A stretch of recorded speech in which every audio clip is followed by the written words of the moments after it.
Hello, everybody, and welcome to Feel Good Friday on Church at Home with Rachael. Today is the 3rd of October, and it is the first Friday of October. Isn't that awesome? I love October. I think it's my favorite month, September and October. I'm glad. They always feel good.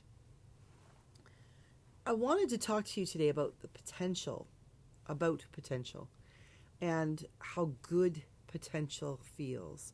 I'm not talking about the actual starting it. I'm talking about what actually offers potential. So, for instance, I have some journals. I love paper and pens. Always have.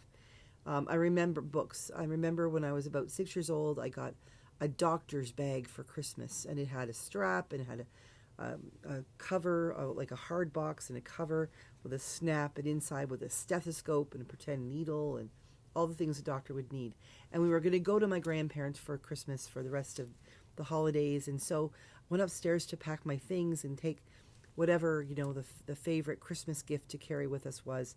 And I emptied all the doctor's things out of my doctor bag and put books in it. There was always the potential that was found in reading a book. I used to carry books around with me everywhere I went. And I have lots of books here, books upstairs, the same thing. But the same thing is with journals. I love a good journal. You find, maybe go to Chapters or a good stationery store, or sometimes you just come across something in like a used bookstore or an antique shop or something. And you find that maybe it's a leather-bound book, or it's got a hard cover on it or a soft cover, something that catches your eye, and all those blank pages. For some people, they might be lined blank pages.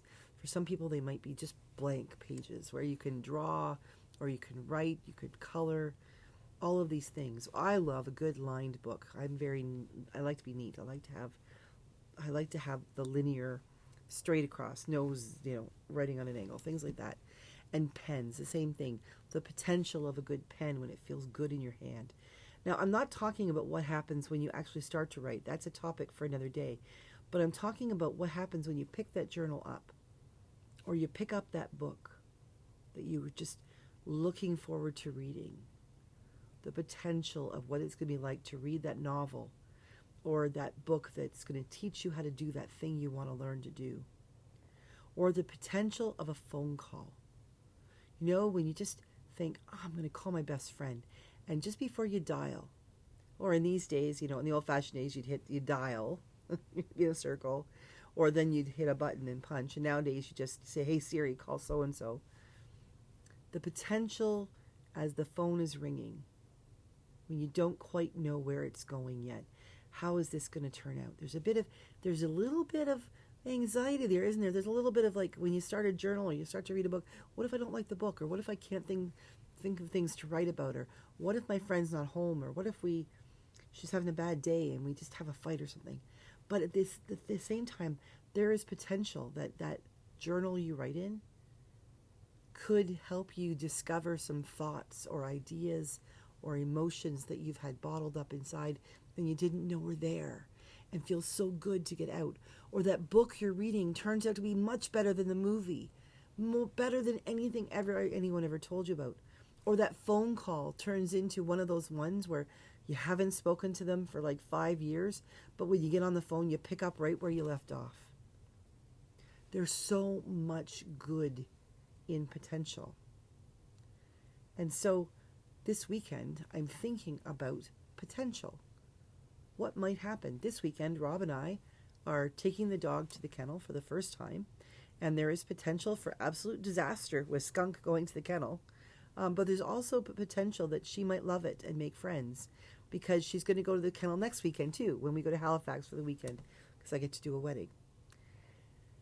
There's the potential of the fun of flying on a plane, which I do a lot of anymore, so that isn't so much fun anymore, but the potential of the fun of going with my husband.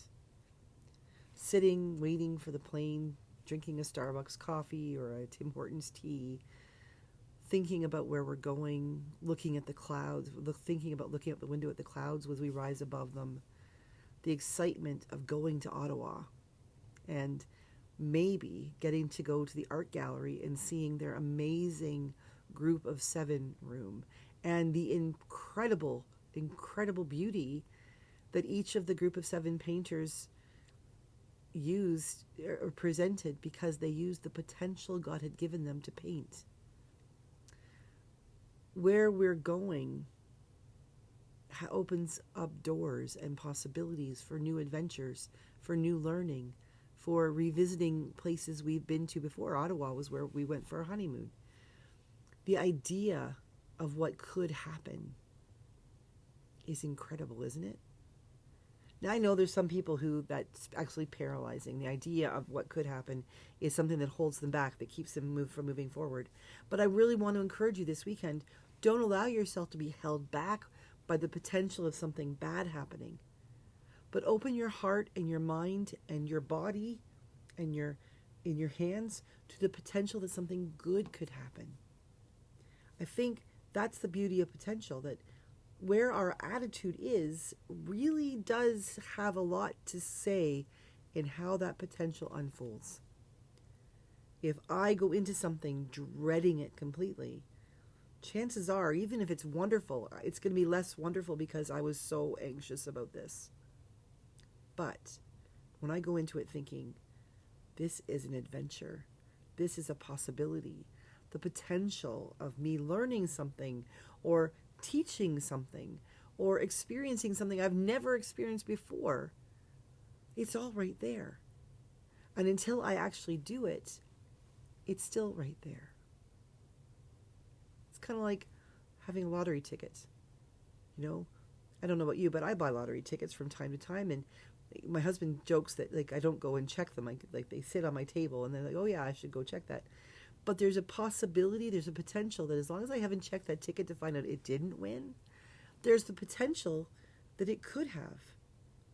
That maybe that very ticket right there in front of me has the potential of saying, I can help other people. I can feed people. I could go on a trip. I could build a house for someone. I could sponsor Habitat for Humanity. What all of these things are. And even though so far none of my tickets have done more than maybe win $100, which is awesome, that idea of thinking about the potential, of thinking about what God might be doing next in my life, is pretty amazing. So as you go about your weekend, I want you to think about a few things that you want to do and then go ahead and do them. But give yourself a few minutes before you do them to actually savor the potential. Savor that moment of thinking, what if? How awesome could this be? Because that's all part of the experience as well. The experience itself is not the whole thing, but so is the preparation for it and the mindset. And then what you do after it's over. The memories, the thinking about what went right and what went wrong and what you'd do differently and what you wouldn't do differently. It's all part of the experience. But right now, someday we'll talk about the experience itself and then what do you do with the processing of it.